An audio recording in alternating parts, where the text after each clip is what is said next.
दोस्तों, जैसा कि हम सभी जानते हैं, हमारे पौराणिक ऋषि मुनि बहुत ही बड़े ज्ञानी और दोस्तों तपस्वी हुआ करते थे। एक व्यक्ति को उत्पन्न करना भी उनकी विद्या का एक छोटा सा हिस्सा हुआ करता था।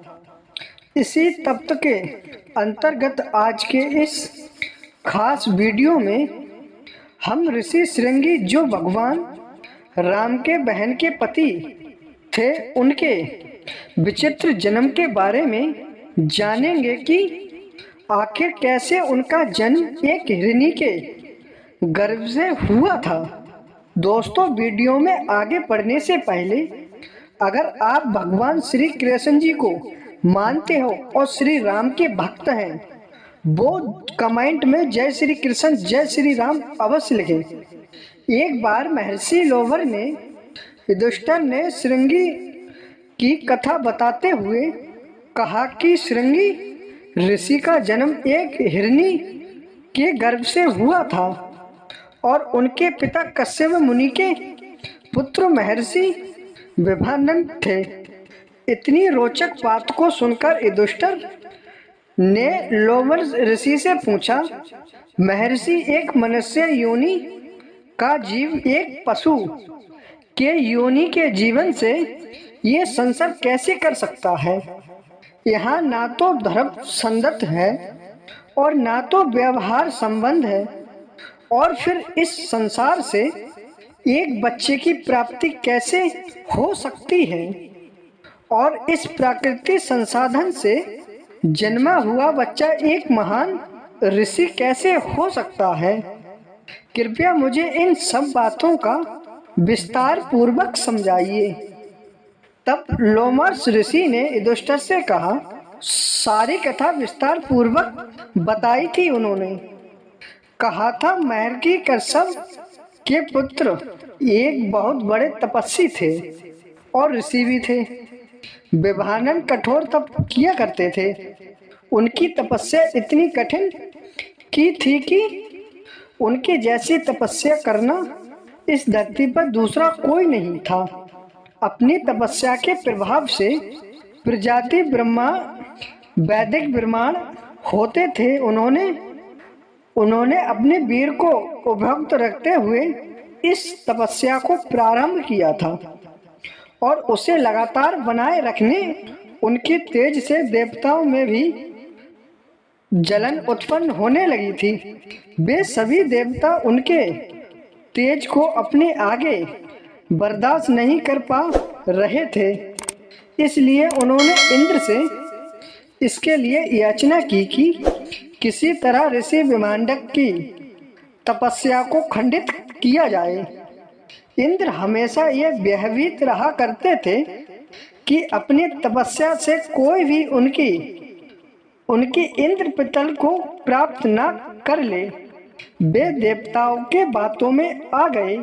इसी कारण उन्होंने विभांडक ऋषि की तपस्या को भंग करने के लिए स्वर्ग सबसे सुंदर अप्सरा को उर्वशी को पृथ्वी पर लोक पर भेजा।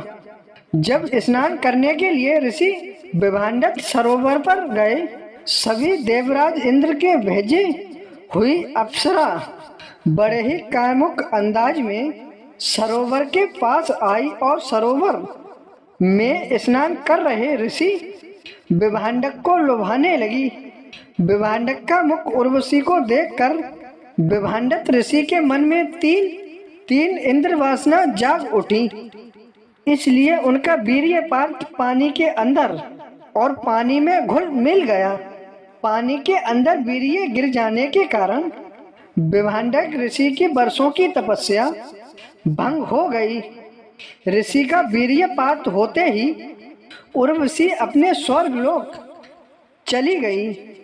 उसके बाद ऋषि विभांडक को बड़ा पछतावा हुआ और पछताते हुए ऋषि विभांडक अपने आश्रम में चले गए।